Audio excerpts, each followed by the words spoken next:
What's good, y'all? Welcome back to Vibe News. And today we are talking about the best movie to drop this year so far, Sinners. Brilliant. I'm just going to start off by saying that. I think it was a really brilliant movie. Ryan Coogler did his thing yet again. It's already breaking so many records, box office success. And I mean, it's just a brilliant piece of film. Amber, I want to talk to you because I know you're a Jersey girl who loves her some Michael B. Jordan. So I want your thoughts on the movie. And how many times have you seen it? I want to know. So far I've seen Sinners twice. Okay. Might be a third time coming, I don't know. But yeah, it was actually amazing. And I don't just say that because, like you said, I'm a huge fan. Just to see him play twins. You know, at some point, I kind of forgot that it was even like, you know, of course, it's like a cut screen. You know, like I'm just like, this looks crazy. Just to see him like do the little subtle things that like differentiate the characters, and just whether it was like facial expressions, the way, you know, what he was into. I know one was more like into greed, the other one was like more like a schemer, you know. So for me, it was just amazing just to see him and Ryan put this together. You know, the concept behind it, the deep meaning behind it. Just the littlest things to me, it just kind of made this like one of his best films that I've seen from Michael B. Jordan. Absolutely, I agree. And there's definitely certain parts of the film that made me think, wow, he could expand this world, like if he really wanted to. Yeah. I personally, and we about to spoil it, y'all. If you want no spoilers, scroll right now.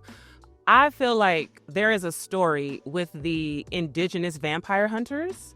I think that could be an amazing prequel to Sinners, because there are a lot of people complaining that there should have been more of that, but the reason that there weren't more of them is because they had the sense to get the hell out of there before the sun went down. Right. So I think it would be an amazing prequel to see how that came to be, how they even found Remick, why they were chasing him, how did that all happen? I think that would be a really dope prequel. And I was also thinking, you know, we know the end that Mary and Stack are still living 60 years later in the 90s. I mean, what is that life like? I feel like that would be really interesting to explore too. You know, what is it like to be disconnected from your ancestry forever because you're now a vampire? You know, you can't rejoin the ancestors. What is that experience like walking the earth as a Black couple who cannot rejoin, who cannot die? I just feel like there's so much he could do with this, Ryan Coogler, and give us more hits, because that's all he do. No, I totally agree. And like, even what you say, like the different layers, I think of like just even the I forget his name, the white vampire, like when he shows up at the Ku Klux Klan house, and like somebody pointed out that he actually changed his accent. You know, he was Irish and he changed to talk like, you know, a southern white person. So like, what's the story behind that? You know, just talking about like the Southern baptism church setting, the Delta blues. There's so many different layers in this movie, and yeah, it just makes you want more. Yeah, at the end of the day, you just want more. You know? Yeah. And I really love that scene where they kind of went through the past and history of Black music. And I love how they also incorporated Chinese ancestry, because of the two characters. They really acknowledged people of color, their history, and accurately, in that, you know, that was like a real demographic in the South at that time. And it was just executed in such an artful, thoughtful way that respects history, but also is not confined to it, which I think is really important with, you know, things that are fantasy or horror and things like that. No, absolutely. And I just had to look it up because that scene that you're talking about in particular, I think all of us know of that Black painting. And I looked it up, Ernie Barnes, Sugar Shack. It's just showing everybody in a juke joint dancing. And I feel like, I don't know if like that was in Ryan Coogler's mind when he put that together, but that's immediately what everyone thought of. And like you said, just to go through the different eras of music and hip hop, and it just shows you that even down to the vampires doing the what do you call it, the river dance. Yeah, you know. And I think he was just trying the Irish part, right? Yeah. And I think he was just trying to show like how Black culture and Black music and blues, and when it comes to movement, how we've pretty much influenced everything. And you know, at first when the scene first happened, you know, a lot of people in the movie there, they was like what is going on? When the girls started twerking and stuff, they're like, what is happening? But after a while, like when I really thought about it, I'm like, this is like genius. Yeah, this is genius. You know? Yeah. So I agree. I'm not gonna lie. I've seen it twice. The first time I saw that scene, I was like, this feels like you're just trying to reach like a young demographic or something, or you're just trying to relate. But if you think about the overall arc of the story and breaking down how the blues gave birth to so much music, and how African music has influenced African American music and therefore all of American music.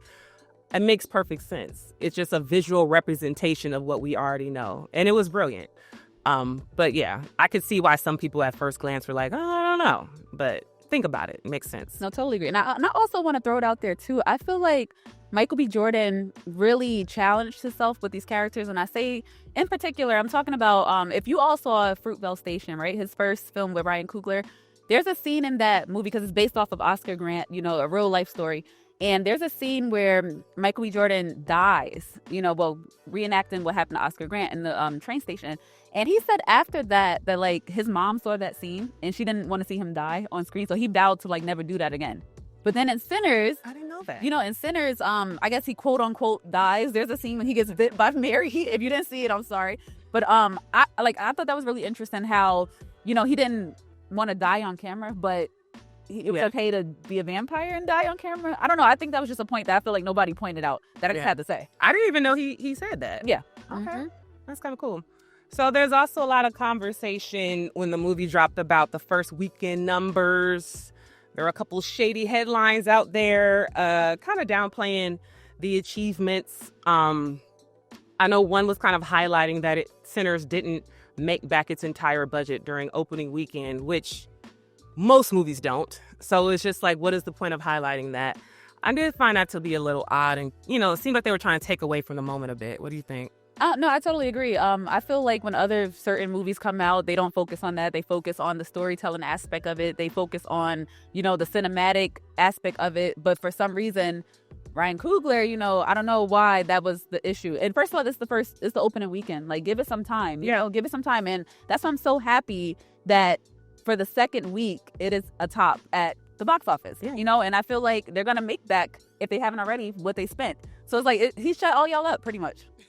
That's how I feel about it. What can they say? As far as award season goes, I mean, it's definitely possible that I know that's going to be nominated for a lot of things. I want to see what else drops this year. I do feel like it's still kind of early, but it is definitely going to be nominated. Like, that's not even a question. And if it's not, it's something fishy going on. No, absolutely. I agree.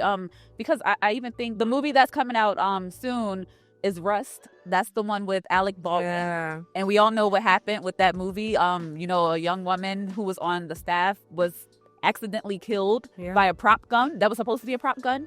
So I already know people are going to be running to the movie theaters just to see the movie. So, possibly Sinners might have some competition, but I do think it's definitely going to be nominated. And it should win an award.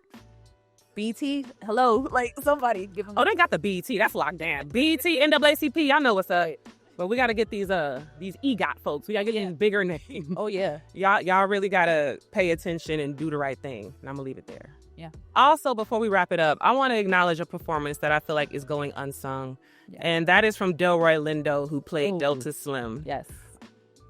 I mean, so good. So it's more than just playing a drunkard. I mean, he's so good at conveying pain and joy and the blues. And, he just embodies all of these amazing